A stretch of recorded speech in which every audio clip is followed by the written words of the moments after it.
اسی دن حضرت امام ابو حنیفہ رحمہ کی مجلس تھی، تو انہوں نے اپنے بچے کا جنازہ پڑھایا اور اپنے رشتہ داروں سے کہا کہ مجھ پر ایک احسان کرو، میرے بچے کو جا کے دفنا دینا، میرے مرشد کا، میرے امام کا مجلس کا وقت ہو گیا، میں اس مجلس میں حاضر ہوں گا، میں وہ مجلس چھوڑ نہیں سکتا۔ رشتہ داروں سے کہا کہ میرے بچے کو دفنا دینا، جنازہ پڑھ لیا اس کا۔ جنہوں نے جان لیا ان کو اس مجلس کی اہمیت معلوم ہوتی ہے کہ اللہ والوں کی مجلس میں بیٹھنا، علماء ربانی کی مجلس میں بیٹھنے کا کیا افادیت ہے۔ اللہ ہمیں بھی یہ توفیق عطا فرمائے کہ علماء ربانی کی مجلس، اولیاء کرام کی مجلس کی اہمیت کو ہم جان سکیں۔ آج ہم جس مجلس میں حاضر ہیں، یہ میرے مرشد کریم کی برکت سے یہ سجائی جاتی ہے۔ اللہ رب العزت میرے پیرانے کے بار کے فیضان سے ہم سب کے سینوں کو منور فرمائے۔ مجلس کا باقاعدہ آغاز کلام مجید کی تلاوت سے کریں گے، جس کے لیے میں مرتضیٰ بھائی سے درخواست کروں گا کہ قرآن پاک کی تلاوت سے محفل کا آغاز فرمائیں۔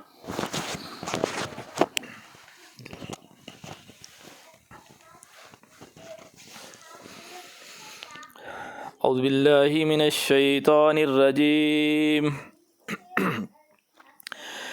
بسم اللہ الرحمن الرحیم۔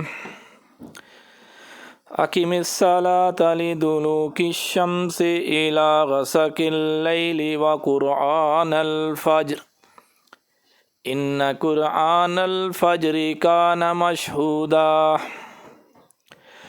ومن اللیل فتہجد بہ نافلۃ لک عسیٰ ان یبعثک ربک مقاما محمودا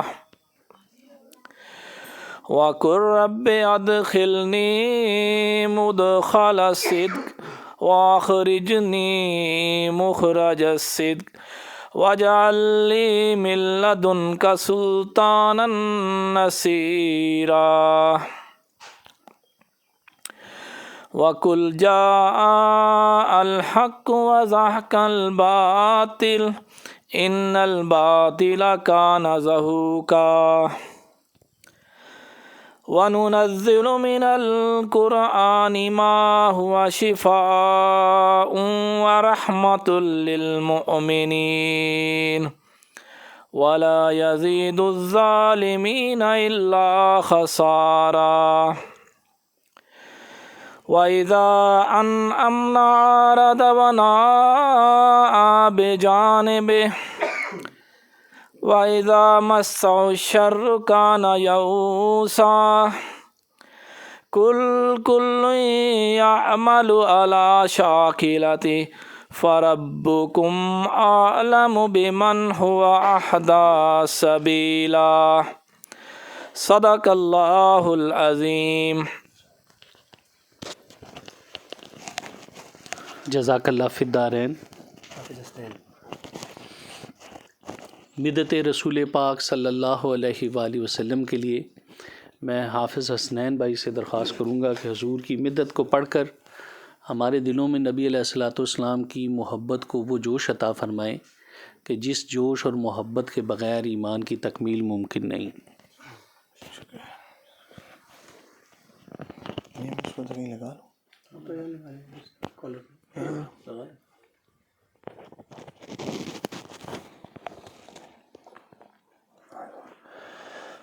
اعوذ باللہ من الشیطان الرجیم، بسم اللہ الرحمن الرحیم۔ صلی اللہ علیہ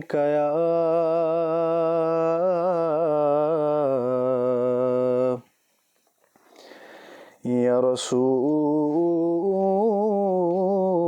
اللہ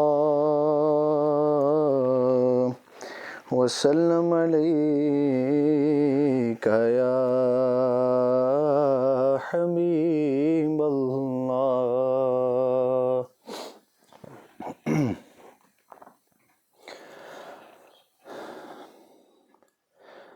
بے خود کیے دیتے ہیں انداز حجابانہ بے خود کیے دیتے ہیں، انداز حجابانہ عادل میں تجھے رکھ لوں، اے جلوہ جانانا عادل میں تجھے رکھ لوں، اے جلوہ جانانا۔ یہ کلام جو ہے نا، یہ کلام ہے عارفانہ، اور جو معرفت ہے نا، وہ عارفوں کو، جو عارف ہوتا ہے، جو عاشق ہوتا ہے، اس کو پتہ ہوتا ہے کہ معرفت کبھی بھی کھل کے سامنے نہیں آتی، وہ جب بھی آتی ہے نا، وہ کبھی کبھی گاہے بگاہے ہلکا سا اپنی جھلک کراتی ہے، اپنا دیدار کراتی ہے، اور جہاں سے آتی ہے وہاں ہی واپس چلی جاتی ہے۔ اور جو عارف ہوتا ہے، جو عاشق ہوتا ہے، اس کی حالت کچھ ایسی ہوتی ہے کہ وہ اس جلوے، اس دیدار کی برق کی وجہ سے جب اس نے نہیں دیکھا ہوتا تب بھی بے قرار ہوتا ہے، اور جب اس نے دیکھ لیا تب بھی اس کے بعد بھی بے قرار۔ تو میدم شاہ وارسی صاحب اس کے اوپر کیا فرماتے ہیں کہ کیوں آنکھ ملائی تھی، کیوں آگ لگائی تھی، کیوں آنکھ ملائی تھی،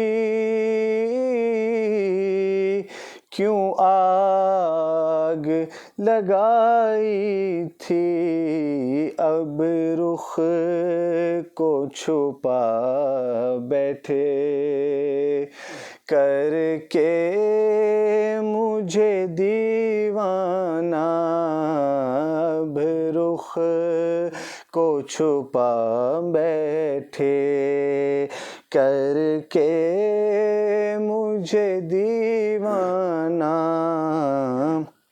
عادل میں تجھے رکھ لوں، اب اتنا تو کرم کرنا، اے چشم کریمانہ، اتنا تو کرم کرنا،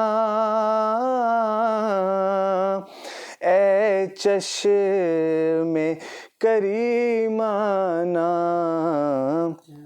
جب جان لبوں پر ہو تم سامنے آ جانا، جب جان لبوں پر ہو آقا سامنے آ جانا، اب موت کی تکلیفیں برداشت نہیں ہوتی، تم سامنے آ بیٹھو دم نکلے بآسانی، اتنا تو کرم کرنا، اے چشم کریمانہ، جب جان لبوں پر ہو تم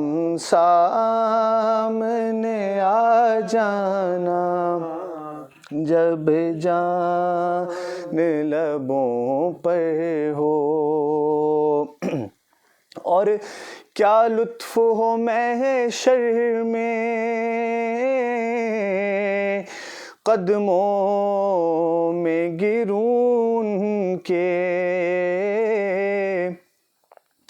کیا لطف ہو محشر میں قدموں میں گروں ان کے، وہ سب سے کہیں دیکھو دیوانہ ہے دیوانہ سرکار کہیں دیکھو، دیوانہ ہے دیوانہ دل میں تجھے رکھ لوں، اور میں ہوش و حواس اپنے اس بات پہ کھو بیٹھا،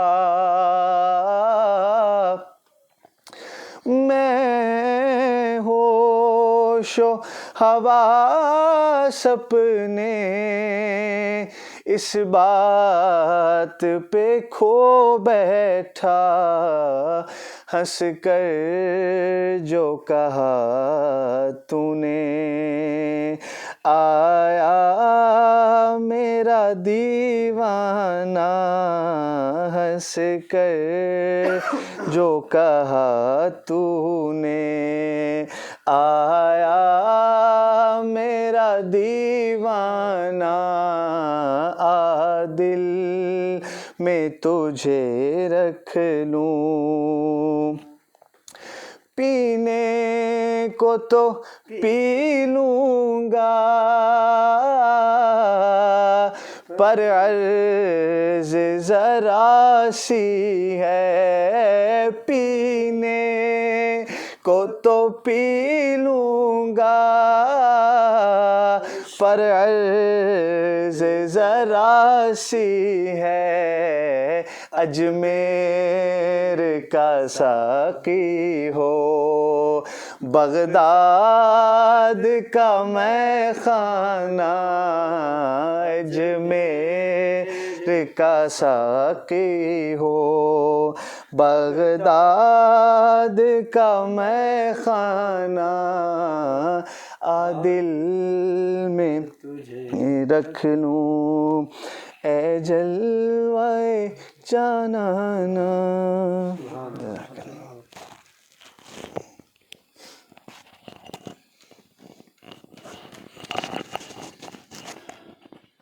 جزاک اللہ فی الدارین۔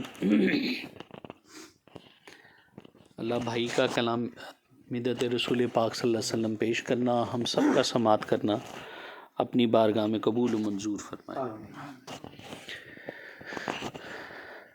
الحمدللہ رب العالمین، نحمدہ ونسلم علی رسولہ الکریم، اما بعد فاعوذ باللہ من الشیطان الرجیم، بسم اللہ الرحمن الرحیم۔ قال اللہ تعالی فی القرآن المجید فرقان الحمید، یا ایھا الذین آمنوا لا تقدموا بین ید اللہ ورسولہ واتقوا اللہ ان اللہ سمیع علیم۔ یا ایھا الذین آمنوا لا ترفعوا اصواتکم فوق صوت النبی ولا تجہروا لہ بالقول کجہر بعضکم لبعض ان تحبط اعمالکم وانتم لا تشعرون۔ صدق اللہ العلی العظیم وصدق رسولہ النبی الکریم۔ ان اللہ وملائکتہ یصلون علی النبی یا ایھا الذین آمنوا صلوا علیہ وسلموا تسلیما۔ اللہم صل علی سیدنا و مولانا محمد وعلی آل سیدنا و مولانا محمد وبارک وسلم صلی علیہ۔ عاجز گناہگار بندے نے اللہ کے پاک کلام میں سے 2 آیہ کریمہ پڑھنے کا شرف حاصل کیا ہے۔ اللہ رب العزت سے دعا ہے کہ عاجز کو اس کا صحیح مفہوم بیان کرنے، آپ سب کو سننے، ہم سب کو سمجھ کر اس پر عمل کرنے کی توفیق عطا فرمائے۔ جن آیات کریمہ کی تلاوت کا شرف حاصل ہوا یہ سورہ الحجرات سے ہیں۔ پہلی ہی 2 آیات کریمہ ہی ہے۔ اللہ تعالیٰ اپنے پاک کلام میں فرماتے ہیں کہ اے ایمان والو، یہ مومنین سے خطاب ہے، اے ایمان والو اللہ اور اس کے رسول سے آگے نہ بڑھو اور اللہ سے ڈرتے رہو، اللہ یقیناً سب کچھ سنتا اور سب کچھ جانتا ہے۔ اور اے ایمان والو اپنی آوازیں نبی کی آواز سے بلند مت کرو اور نہ ان کے سامنے اس طرح بولو جس طرح تم ایک دوسرے کے ساتھ بات کرتے ہو، کہیں ایسا نہ ہو کہ تمہارے اعمال برباد ہو جائیں اور تمہیں پتہ بھی نہ چلے۔ یہاں اللہ تبارک و تعالیٰ نے ایمان والوں سے خطاب فرمایا اور یہ سکھایا کہ نبی علیہ الصلاۃ والسلام کا ادب کیا ہے۔ وہ دروازہ جس سے ہدایت نصیب ہوتی ہے، اس دروازے کا ادب کیا ہے، اس ہستی کا، رسول پاک صلی اللہ علیہ وسلم کی ذات مبارکہ کا ادب کیا ہے۔ کیونکہ انسان احسان فراموش ہوتا ہے جس سے اگر کوئی چیز لے اور اسے لوٹائے نہ، تو نبی علیہ الصلاۃ والسلام کو تو ہم کچھ نہیں لوٹا سکتے۔ ان کے احسانات ایسے ہیں کہ ہم ان کی خدمت میں کچھ پیش نہیں کر سکتے، لیکن ہم اپنے ادب سے نبی علیہ الصلاۃ والسلام کی بارگاہ میں عقیدت پیش کر سکتے ہیں۔ امتی یہی کر سکتا ہے، ورنہ رسول پاک صلی اللہ علیہ وسلم کے احسانات ایسے ہیں وہ ہم ادا کر ہی نہیں سکتے۔ ایک بندہ اپنے والدین کے حق ادا نہیں کر سکتا تو اللہ کے رسول صلی اللہ علیہ وسلم کا حق ادا کیسے کریں گے؟ لیکن اس سے قطعاً مطلب یہ نہیں ہے کہ ہم اس جستجو میں کوشش کریں ہی نہ۔ ہم جیسی اچھی کوشش کر لیں وہ حق ادا نہیں ہوگا، مگر اس کوشش کو کرتے رہنا یہ ہم پر واجب ہے، یہ کوشش کرتے رہنا ہے۔ تو اللہ تبارک و تعالیٰ نے ان آیات کریمہ میں اپنے محبوب کی بارگاہ کا ادب سکھایا۔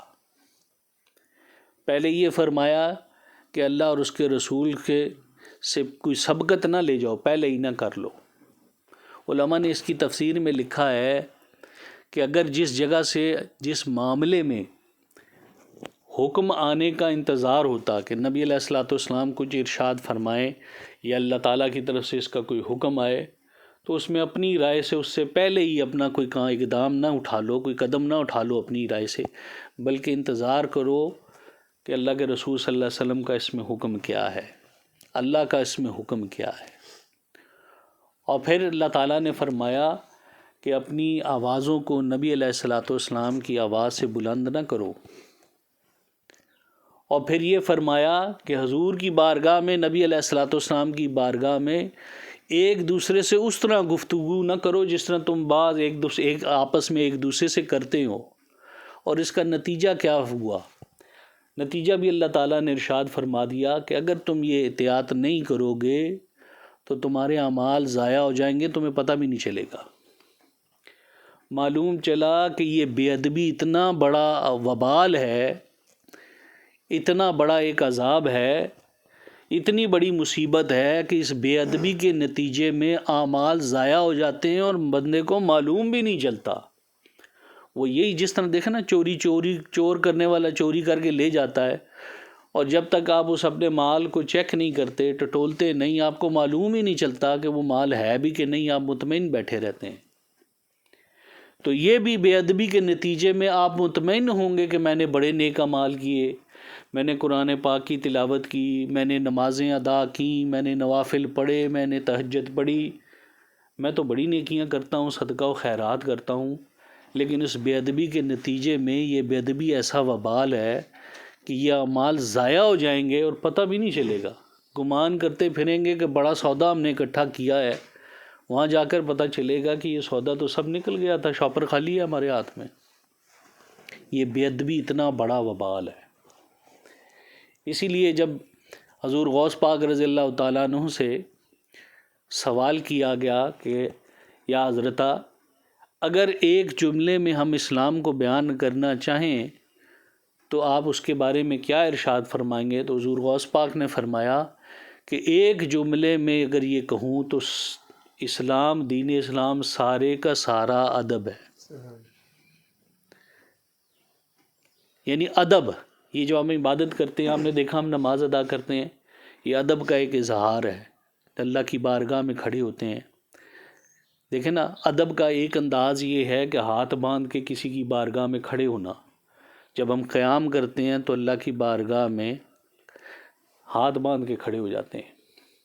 پھر ادب کا ایک اظہار یہ ہے کسی کے سامنے رکوع کر لینا، جھک جانا، تو ہم اللہ تبارک تعالیٰ کی بارگاہ میں رکوع کر کے اس ادب کے اظہار کو بھی کرتے ہیں۔ پھر تسبیحات جو کی جاتی ہیں یہ ادب کا ذریعہ ہے۔ پھر انتہا ادب کی یہ ہوتی ہے کہ کسی کے سامنے اپنے سر کو جھکا دینا، ہم سجدہ کر کے اللہ تبارک و تعالیٰ کی بارگاہ میں اس ادب کا اظہار بھی کرتے ہیں۔ تو یہ نماز ایک ادب سکھاتی ہے، یہ نماز ادب کا ایک مظہر ہے، اللہ کی بارگاہ میں ادب کا اظہار ہے۔ عبادات ادب کا ایک رخ ہوتی ہیں، ایک جسے کہتے ہیں نا ادب کا ایک چہرہ ہے یہ عبادات۔ تو ادب کے بنا دین مکمل نہیں ہوتا۔ جس طرح حضور غوث پاک نے فرمایا نا، سارے کا سارا دین ایک ادب ہے۔ ہم دیکھ لیتے ہیں کہ اللہ کے محبوب کے صحابہ کرام نے اس ادب کو کیسے سیکھا، انہوں نے کیا سمجھا۔ اس آیت کریمہ کے اندر آپ دیکھیں کہ دو چیزیں بیان کی گئی ہیں۔ ایک تو یہ بیان ہوا کہ سبقت نہیں لینی پہلی آیت میں، اور دوسری آیت میں اللہ تعالیٰ نے دو جگہ ممانعت فرمائی، دو انداز گفتگو کی ممانعت فرمائی۔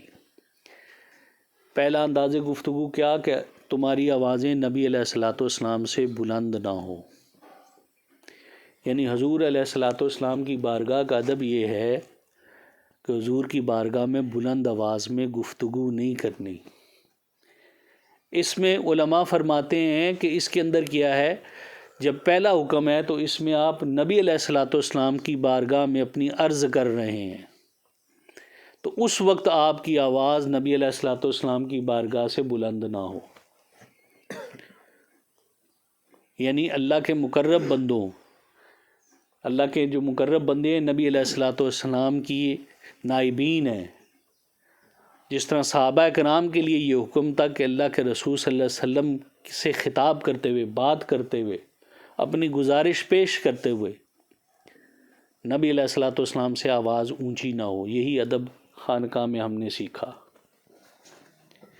پھر اللہ تعالیٰ نے دوسری چیز یہ فرمائی کہ تم آپس میں جس طرح بات کرتے ہو اس طرح نہ کرو، یعنی عام لہجے، عام حالت میں جس طرح ہم عام اپنے دوست احباب سے، ملنے والوں سے گفتگو کرتے ہیں، وہ انداز گفتگو بھی نبی علیہ الصلوۃ والسلام کی بارگاہ میں نہیں ہونا چاہیے۔ اس میں کیا دو چیزیں؟ اس میں بھی دو چیزیں ہیں۔ جب ہم آپس میں بات کرتے ہیں تو ہماری آوازیں اونچی ہوتی ہیں، بے تکلفی سے بات کرتے ہیں۔ اللہ نے فرمایا کہ تم ایک دوسرے کی طرح جس سے بات کرتے ہو اس طرح بات نہ کرو، یعنی وہ جو بے تکلفی کا اظہار ہم آپس میں کرتے ہیں وہ نبی علیہ الصلوۃ والسلام کی بارگاہ میں بے تکلفی کا اظہار نہیں کیا جا سکتا۔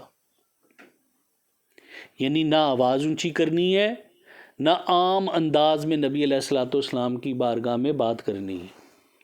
یہ مسلمانوں کو ادب سکھایا جا رہا ہے کہ نبی علیہ الصلوۃ والسلام کی بارگاہ میں نہ بلند آواز میں گفتگو ہوگی، نہ عام انداز میں گفتگو ہوگی۔ اور عام انداز میں کیا ہوتا ہے کہ بے تکلف گفتگو بھی ہوتی ہے، تکلف سے باہر، اور پھر بعض اوقات آواز بلند بھی ہوتی ہے۔ اور اسی کی شان نزول میں علماء نے ایک واقعہ لکھا ہے۔ ایک نبی علیہ الصلوۃ والسلام کی بارگاہ میں سیدنا عمر فاروق رضی اللہ تعالیٰ عنہ، سیدنا ابوبکر صدیق رضی اللہ تعالیٰ حاضر تھے۔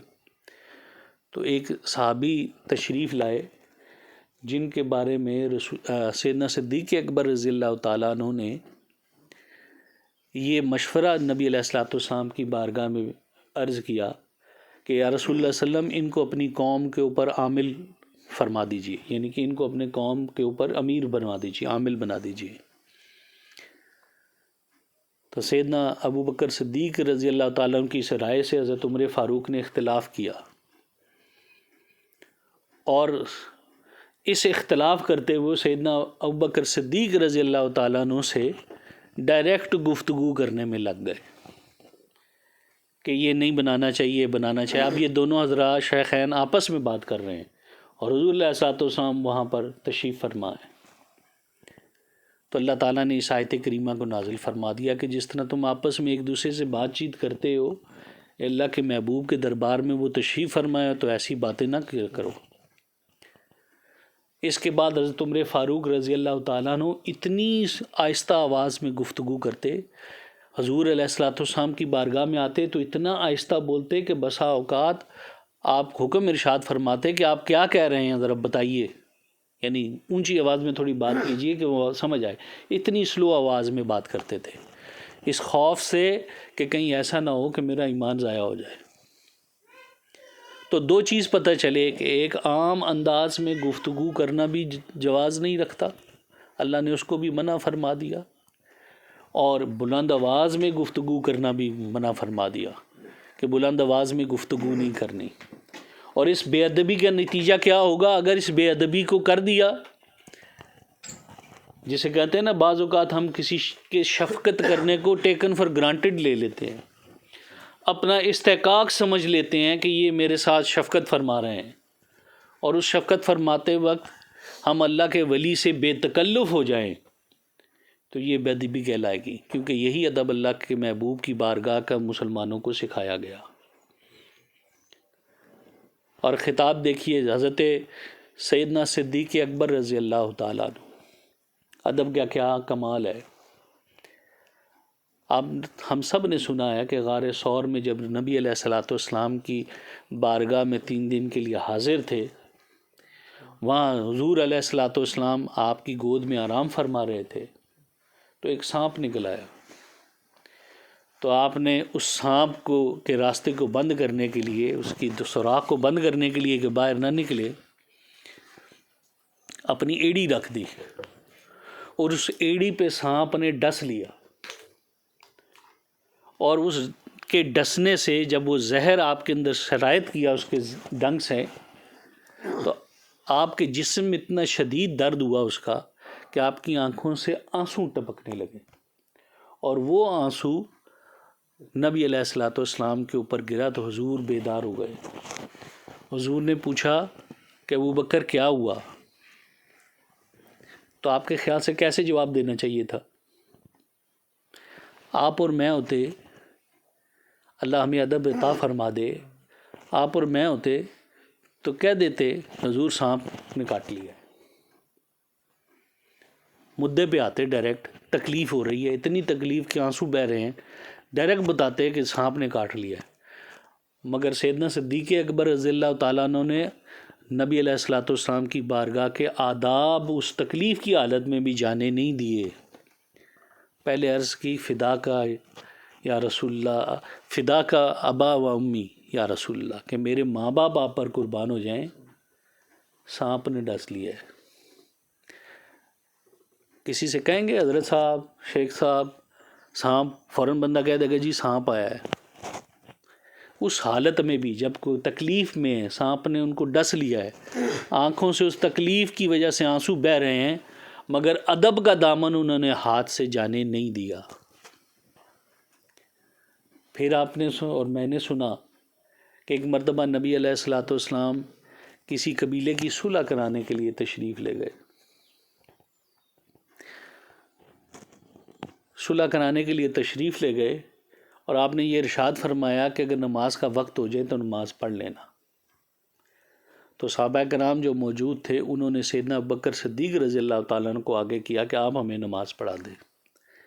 حضرت سیدنا صدیق اکبر رضی اللہ تعالیٰ عنہ نماز کے لیے کھڑے ہو جاتے ہیں، امامت کے لیے، نماز شروع ہو جاتی ہے، حضور تشریف لے آتے ہیں۔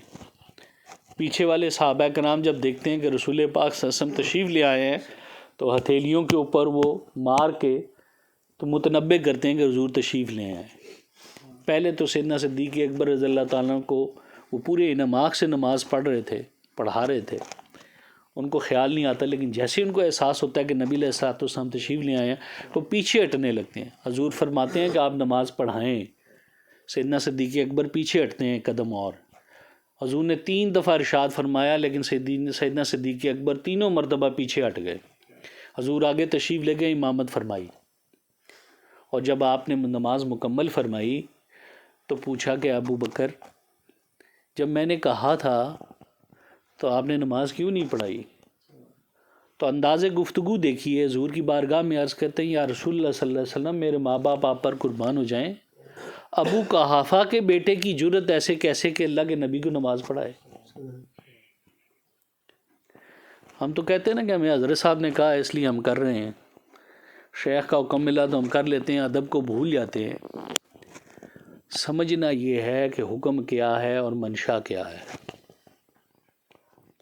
اب کوئی بندہ آ کے کہتا ہے حضرت صاحب میں نے یہ کرنا ہے، حضرت صاحب اجازت دے دیتے ہیں ہمارے ہاں بیٹا کر لیں۔ اس کو بندہ خود ان کے منہ میں یہ جو بات ڈالتا ہے پھر ان سے وہ کیا منع کریں۔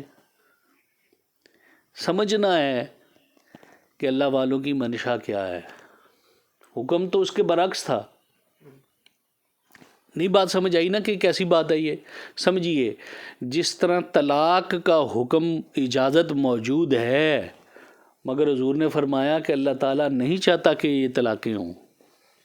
اجازت ملی ہے، حکم ہے، مگر منشا یہ نہیں ہے کہ طلاق ہو۔ بالکل اسی طرح ہمیں یہ سمجھنا ہے کہ اللہ والوں سے جب ہمیں کوئی بات اجازت جا کے خود طلب کرتے ہیں تو اجازت تو مل جاتی ہے، مگر منشا تلاش کرنی ہے، منشا کیا ہے۔ اسی طرح سیدنا صدیق اکبر رضی اللہ تعالیٰ عنہ کو حکم تو یہ تھا کہ نماز پڑھائیں، مگر وہ ادب نہیں کہتا تھا کہ ایسے نماز پڑھائی جائے، وہ پیچھے ہٹ گئے۔ رسول پاک صلی اللہ علیہ وسلم کی موجودگی میں آپ نے وہ نماز ادا نہیں کروائی، امامت نہیں کروائی۔ اس منشا کو سمجھنا ہے۔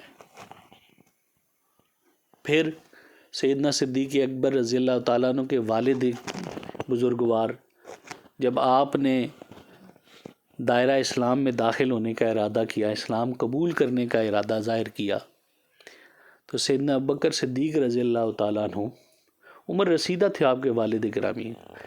علماء نے لکھا ہے کہ فتح مکہ کے وقت آپ نے ایمان قبول کیا، اسلام قبول کیا، حضرت صدیق اکبر رضی اللہ عنہ کے والد بزرگوار۔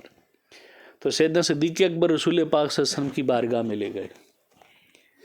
تو جیسے ہی رسول پاک صلی اللہ علیہ وسلم نے ان کو دیکھا، ان کے والد گرامی کو، حضور اٹھ کے کھڑے ہو گئے اپنی نشست سے، اور کیا خوبصورت نصیحت فرمائی ہے کہ ہمیں سمجھ آ جائے کہ ادب ہے کیا۔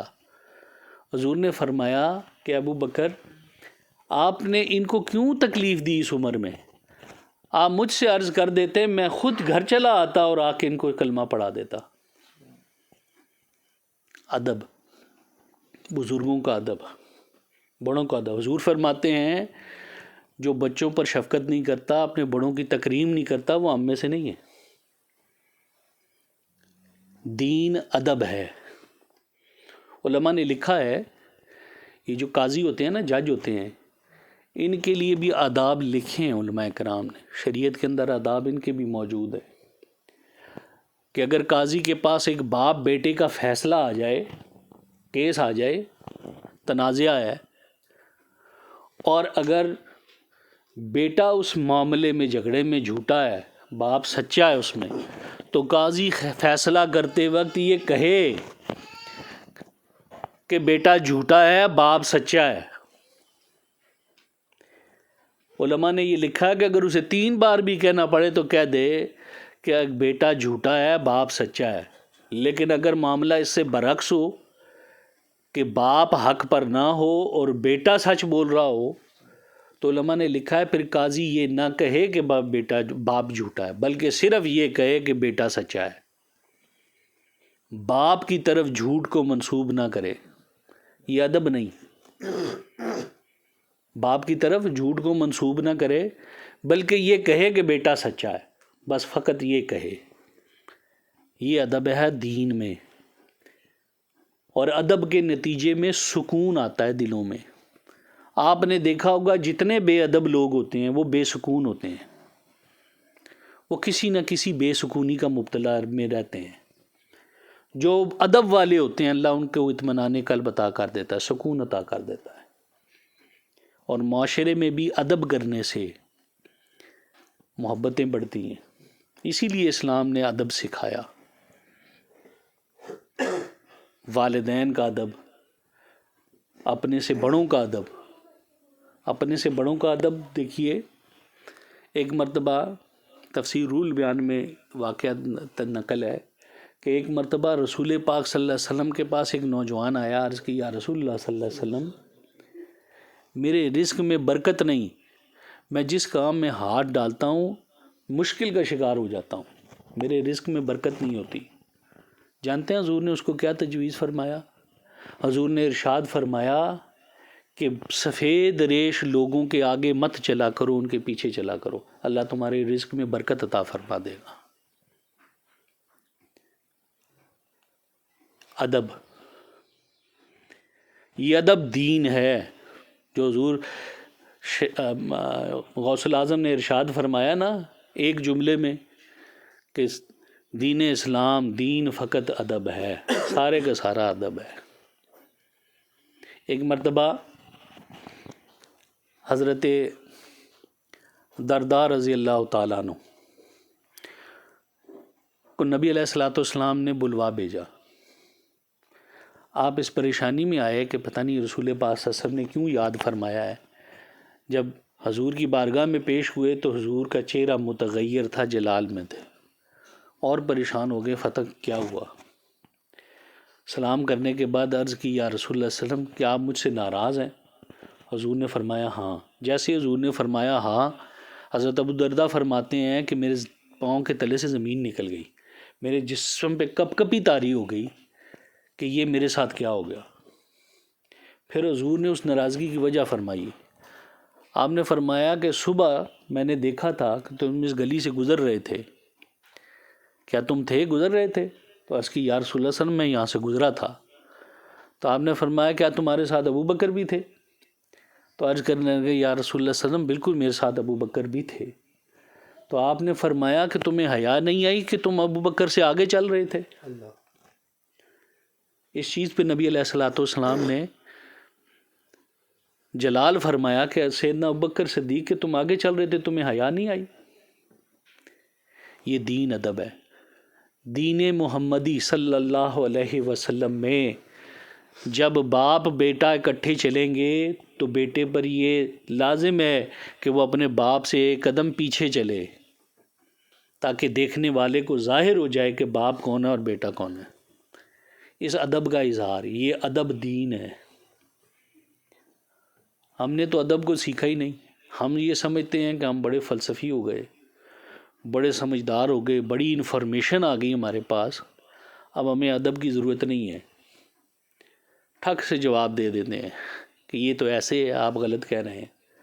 کہاں شریعت یہ کہتی ہے کہ اگر باپ جھوٹا ہے مقدمے میں تو قاضی لکھے گا نہیں کہ باپ جھوٹا ہے، قاضی فقط یہ لکھے گا کہ بیٹا سچا ہے۔ وہاں ہم اپنے والدین کو، اپنے بڑوں کو ٹھک سے کہہ دیتے ہیں جی آپ نے یہ نہیں بتایا، یہ ایسے ہے۔ اس بے ادبی کی گنجائش دین اسلام میں نہیں ہے، اور یہ بے ادبی وہ جرم ہے کہ پتہ بھی نہیں چلے گا، اعمال ضائع ہو جائیں گے۔ ایک صحابی رسول حضرت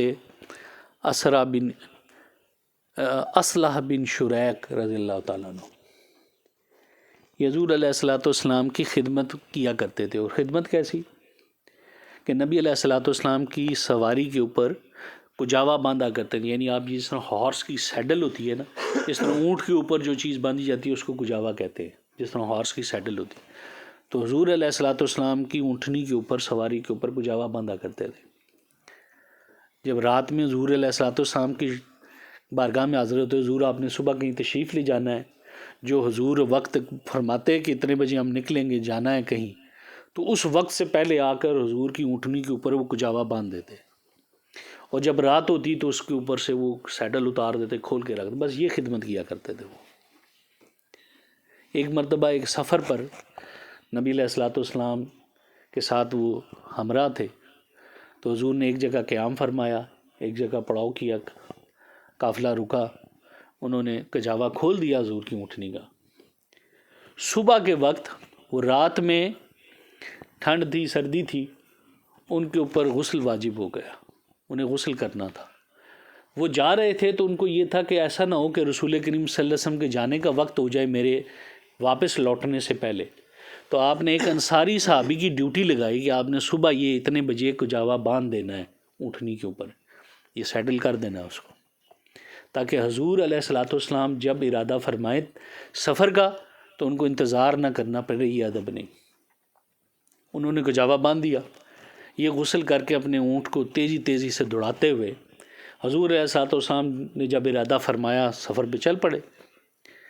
کچھ تھوڑا ہی فاصلہ کیا تو یہ پیچھے سے اپنے اونٹ کو بھگاتے ہوئے جلدی سے قافلے میں شامل ہو گئے، اور جیسے ہی حضور علیہ الصلاۃ والسلام کے اونٹ کے قریب پہنچے تو حضور نے مڑ کے پیچھے ان کی طرف دیکھا اور مسکرائے اور قریب بلا کے فرمایا کہ آج مجھے یہ جو کجاوا بندھا ہوا ہے کچھ بدلا لگتا ہے کہ آپ نے صحیح نہیں باندھا آج۔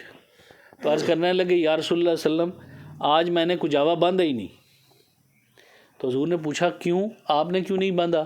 تو عرض کرنے لگے یا رسول اللہ صلی اللہ علیہ وسلم مجھ پر غسل کی حاجت تھی اور میں اس حالت میں آپ کے کجاوے کو ہاتھ نہیں لگانا چاہتا تھا کہ اس حالت میں حضور علیہ الصلاۃ والسلام کے کجاوے کو ہاتھ لگاؤں ناپاک حالت میں، اس لیے میں نے ایک صحابی کی ڈیوٹی لگا دی تھی کہ وہ آپ کا کجاوا باندھ دے، میں غسل کر کے آ جاؤں۔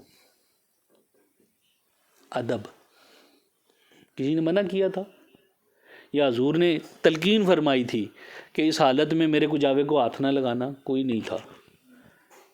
معلوم چلا کہ جب بندہ ارادہ کرتا ہے ادب کرنے کا اسے ادب کے طریقے آ جاتے ہیں، جب ارادہ ہی نہ ہو ادب کرنے کا پھر بندہ حجتیں نکالتا رہتا ہے، جی یہ تو آپ نے کہا نہیں تھا، یہ کہا تھا۔ حضور نے تو کسی جگہ حکم نہیں فرمایا تھا کہ میرے کجاوے کو اس حالت میں ہاتھ نہ لگانا، مگر یہ ادب کا احساس۔ اور اللہ تعالیٰ اپنے پاک کلام میں فرماتا ہے کہ جن کے دلوں میں یہ ادب ہوتا ہے اللہ تعالیٰ ان کو پرکھ لیتا ہے تقوی کے لیے۔ یہ صاحب تقوی لوگ ادب کرتے ہیں، اور اس ادب سے بندہ پاتا بھی بہت کچھ ہے۔ حضرت جنید بغدادی رحمۃ اللہ تعالیٰ علیہ، آپ پہلوان تھے، اور ایک سید کے ساتھ جب پہلوانی کے لیے اکھاڑے میں داخل ہوتے ہیں، اس سید کا ادب، اس کے ادب میں خود گر جاتے ہیں، لوگ حیران ہوتے ہیں کہ یہ کمزور نحیف آدمی نے اتنے منجے ہوئے پہلوان کو چت کر دیا، ہرا دیا۔ تو اس ادب کے نتیجے میں اللہ تعالیٰ نے اپنا قرب عطا فرما دیا، یہ مقام عطا فرما دیا۔ یہ ادب بہت بڑی چیز ہے۔ حضرت امام ابو حنیفہ رحمۃ اللہ تعالیٰ علیہ، آپ ایک مرتبہ ایک کھلے میدان میں کسی باغ میں ایک درختوں کے نیچے کسی جگہ آپ بیٹھے تھے، اور آپ کے شاگرد آپ کے ارد گرد بیٹھے تھے، اور اس زمانے میں آپ کو پتہ ہے آج کل تو پرنٹ ہو جاتے ہیں، اس وقت قلمی نسخے ہوتے تھے، اور کاپیاں بھی ہاتھ سے لکھی جاتی ہیں، کتابیں ہاتھ سے لکھی جاتی ہیں۔ آج کل تو ہم پرنٹ کر کے بہت سارے نسخے بنا لیتے ہیں نا، کاپیز بن جاتی ہیں۔ اس وقت تو ایک ہی کتاب جو لکھی گئی وہ سامنے لکھے گے، تو کچھ ورق پھیلے ہوئے تھے، کچھ کتابیں کھلی ہوئی تھیں، آپ اپنے شاگردوں کے درمیان بیٹھے ہوئے تھے، کچھ دور فاصلے پر کچھ بچے کھیل رہے تھے، تو ایک گیند آ جاتی ہے آپ کے قریب، ایک بچہ بھاگ کر آتا ہے، اور جیسے ہی حضرت امام ابو حنیفہ اس بچے کو دیکھتے ہیں اٹھ کے کھڑے ہو جاتے ہیں، فوراً کھڑے ہو جاتے ہیں، تیزی سے بغیر وقت ضائع کیے جلدی سے کھڑے ہو جاتے ہیں۔ وہ جیسے ہی کھڑے ہوتے ہیں تو وہ سارے ورق جو ہیں آگے پیچھے الٹے پیچھے ہو جاتے ہیں، اور وہ بچہ بال اٹھاتا ہے، گیند اٹھاتا ہے، اپنی چلا جاتا ہے۔ اب جب وہ چلا جاتا ہے تو حضرت امام ابو حنیفہ بیٹھ جاتے ہیں۔ جب وہ بیٹھتے ہیں اب سارے شاگرد وہ سارے ورقے ڈھونڈنے لگ جاتے ہیں، آگے پیچھے کتابیں سیٹ کرتے ہیں، سارا کیا۔ اب وہ کر کے پھر پڑھائی شروع ہوتی ہے، وہ بچہ پھر بال آ جاتی ہے، وہ بچہ پھر آ جاتا ہے بال لینے کے لیے، جیسے ہی اس پہ نظر پڑتی ہے حضرت امام ابو حنیفہ بھی فوراً سے کھڑے ہو جاتے ہیں، وہ پھر سارا کچھ درم برم ہو جاتا ہے، وہ بچہ بال لے کے چلا جاتا ہے، وہ پھر بیٹھ جاتے ہیں۔ جب 3 بار ایسا ہو جاتا ہے تو شاگرد جو ہیں ویسے تو بڑے باادب ہوتے ہیں، لیکن ان کی تو بار بار یہ ہو رہا تھا، اور وہ تعجب کر رہے تھے کہ یہ حضرت امام صاحب کا ایسا عمل کیوں ہے۔ تو عرض کرنے لگے حضرت اس بچے کی تو ڈیوٹی ہے کہ اس نے بال لے کے آنی ہے ادھر آتی، یہ پتہ نہیں کتنی دفعہ بال لینے آئے گا، تو آپ کیا ہر دفعہ کھڑے ہوں گے؟ تو حضرت امام ابو حنیفہ فرماتے ہیں کہ یہ بچہ اگر 100 مرتبہ بھی آئے گا میرے پاس اس طرح بال لینے، میں 100 مرتبہ اس کے لیے کھڑا ہوں گا۔ تو ان شاگردوں کو تعجب ہوتا ہے کہ حضرت یہ بندہ ہے، یہ بچہ ہے کون؟ تو آپ فرماتے ہیں یہ میرے استاد گرامی کا پوتا ہے، جن سے میں نے علم لیا، یہ میرے استاد گرامی کا پوتا ہے۔ اس پوتے کا ادب. وہ بزرگ فرماتے ہیں نا اصلہ نال یاری لائیے یا نسنا تے نبانے. جو صاحب تقوی لوگ ہوتے ہیں وہ اس کی تعظیم و تعظیم کرتے ہیں. حضرت پیر کرم شاہ صاحب الازہری رحمت اللہ تعالیٰ علیہ بھیرا شریف والے، آپ کا یہ عمل تھا کہ آپ کے خانوادے سے ایک ینگ آپ کے صاحبزادے، آپ کے پیر و مرشد کے صاحبزادے جو آپ بہت ینگ تھے اور آپ اس وقت جو ہے ریٹائر ہونے والے تھے، وہ ینگ صاحبزادے آئے اور انہوں نے اپنے کسی جو آپ کا بھیرا شریف کا مدرسہ تھا اس مدرسے کے فنکشن میں ان کو مہمان خصوصی کے طور پر صاحبزادہ صاحب کو بلایا تھا. تو وہ آئے تو باہر وہ جب شام ہو گئی تو کسی جگہ پہ کھڑے مدرسے کے کسی کوریڈور میں کھڑے بات کر رہے تھے تو ٹھنڈ تھی. تو وہ جو صاحبزادہ صاحب تھے انہوں نے دیکھا کہ حضرت تو کافی بوڑھے ہیں لیکن بڑے ادب سے کھڑے ہیں، جب تک میں کھڑا ہوں یہ کھڑے ہیں. تو حضرت نے اس وقت اوپر سویٹر یا جیکٹ نہیں پہنی ہوئی تھی، ان کو ٹھنڈ لگی. ان کو جب صاحبزادہ صاحب کو ٹھنڈ محسوس ہوئی تو انہوں نے دیکھا کہ یہ تو عمر رسیدہ ہیں، ان کو تو ٹھنڈ زیادہ لگے گی، مجھے لگ رہی ہے. تو انہوں نے کہا کہ حضرت اگر آپ پسند فرمائیں تو میں اپنی جیکٹ اتار کے دے دوں.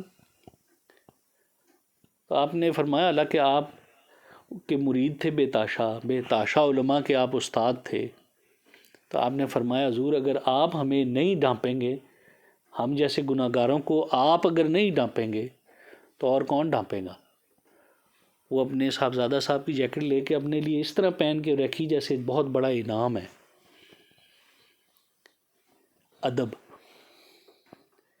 ادب بندے کو وہ مقام عطا کر دیتا ہے کہ جو اپنی محنت تک نہیں بندہ پہنچ سکتا. حضرت شیخ سعدی رحمۃ اللہ علیہ فرماتے ہیں جب میں اپنے مرشد سے بیعت ہوا تو میں ان کی مجلس میں جب حاضر ہوا تو میں نے دیکھا کہ لوگ ان کی بارگاہ میں سرگوشیوں میں باتیں کرتے ہیں. کوئی اونچی آواز بلند آواز میں گفتگو نہیں کرتا. میں نے عرض کی نا کہ اللہ تعالیٰ نے ادب کیا سکھایا، ایک تو آواز اونچی نہیں کرنی، دوسرا بے تکلفی سے بات بھی نہیں کرنی. وہ جس طرح عام لوگوں میں ہم بات کرتے ہیں آپس میں اس انداز میں اس کیفیت میں بھی گفتگو نہیں کرنی. اللہ کے محبوب کا ادب یہ سکھایا اور حضور کے دربار سے ہی جو صحابہ کرام نے ادب سیکھا وہی ادب آگے انہوں نے تابعین کو سکھایا، وہی تبع تابعین تک پہنچا، وہی اللہ والوں کے درباروں پہ آج تک وہ سینہ بسینہ وہ ادب قائم ہے. حضرت امام غزالی رحمۃ اللہ علیہ آپ لکھتے ہیں کہ ایک مدد میں اپنے مرشد کی دربار میں بارگاہ میں حاضر تھا تو انہوں نے ان کے پاس ایک سائل آیا، اس نے ایک سوال پوچھا، ایک مسئلہ پوچھا. تو آپ فرماتے ہیں میرے مرشد نے اس سے یہ کہا کہ میں اس کو پڑھ کر دیکھ کر آپ کو بتاؤں گا. یہ بات میری سننے والی ہے، سمجھنے والی ہے. حضرت امام غزالی رحمۃ اللہ علیہ فرما رہے ہیں کہ جب میرے مرشد کریم کی بارگاہ میں حاضر تھا تو ایک بندہ آیا اور اس نے آ کر یہ کہا کہ میرا یہ مسئلہ ہے، اس کے بارے میں مجھے کوئی علم عطا فرما دیں، کوئی اس کے بارے میں اپنا حکم فرما دیں کہ شریعت کا حکم کیا ہے. تو آپ نے فرمایا کہ اس مسئلے کو میں پڑھ کے بتاؤں گا، دیکھ کے بتاؤں گا. وہ جیسے ہی وہ بندہ حضرت سے اجازت لے کے رخصت ہوا، حضرت امام غزالی فرماتے ہیں کہ وہ مسئلہ مجھے معلوم تھا. میں پیچھے ہٹا اور پیچھے نکل کے میں باہر نکل کے اس کو میں نے ایک کونے میں بندے کو روکا اور اس سے کہا کہ شخص اے سائل، یہ مسئلہ میں تمہیں بتا دیتا ہوں، مجھے معلوم ہے. حضرت امام غزالی فرماتے ہیں اسی اثنا میں میرے مرشد کریم بھی اٹھے اور انہوں نے یہ مجھے اس سے بات کرتے دیکھ لیا. تو آپ نے فرمایا کہ غزالی میں نہ تمہاری بیعت کر لوں، تمہیں مسئلے زیادہ معلوم ہیں، میں تمہاری بیعت کر لیتا ہوں، تم نے کیوں میری بیعت کی؟ تو یہ عرض کرتے ہیں کہ میں نے حضور کے سامنے ہاتھ جوڑے کہ حضرت مجھ سے کیا بے ادبی ہو گئی، میں تو مسئلہ معلوم تھا اس لیے بتانا چاہتا، میری یہ منشا تو نہیں تھی. تو آپ نے فرمایا اس مسئلے کا جواب مجھے بھی معلوم ہے، مگر میں نے اپنے نفس کو یہ دیکھا کہ اگر میرے پاس کوئی بندہ آتا ہے میں اس کو سوال کا جواب دے دیتا ہوں، میرا علم مجھے تکبر کی طرف لے جا رہا تھا، میں نے اس لیے اس سے کہا کہ میں پڑھ کے بتاؤں گا، یا تاکہ اس کے سامنے میرا نفس ذلیل ہو کہ میں معلوم کرتا ہوں دیکھ کر۔ اس مسئلے کا جواب تو مجھے بھی معلوم تھا۔ ادب، حضرت بابا فرید رحمۃ اللہ تعالیٰ علیہ کے بارے میں آتا ہے کہ آپ ایک مرتبہ اپنے آستانہ مبارک سے نکلے اور نکل کر اپنے جہاں پر آپ ارشاد فرماتے تھے، نصیحت فرماتے تھے، اس جگہ پہ تشریف لے جا رہے تھے۔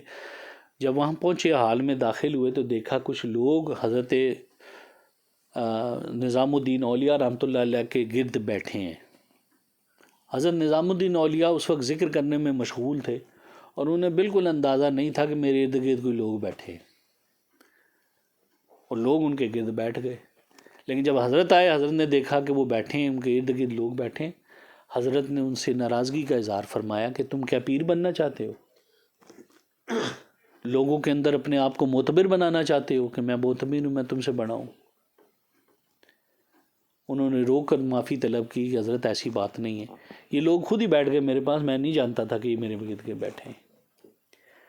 یہ ادب وہ چیز ہے کہ جو ساری محنت کو، ہلکی سی بے ادبی آپ کی ساری محنت کو ضائع کر دیتی ہے۔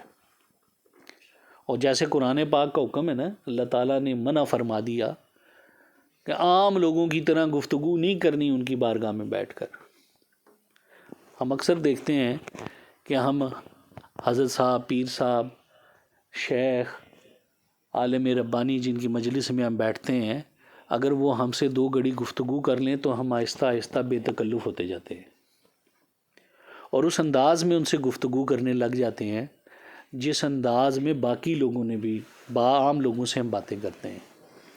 یہ اللہ تعالیٰ نے اس کو سخت منع فرما دیا، کیونکہ اس کے نتیجے میں اعمال ضائع ہو جاتے ہیں۔ حضرت جنید بغدادی رحمۃ اللہ علیہ کے بارے میں آتا ہے، آپ کا ایک مرید تھا، تو آپ نے تہبند باندھی، تہبند باندھ کے بیٹھے اور اس سے کہا کہ میری کمر پہ نا صابن مل دو، غسل کا ارادہ فرمایا۔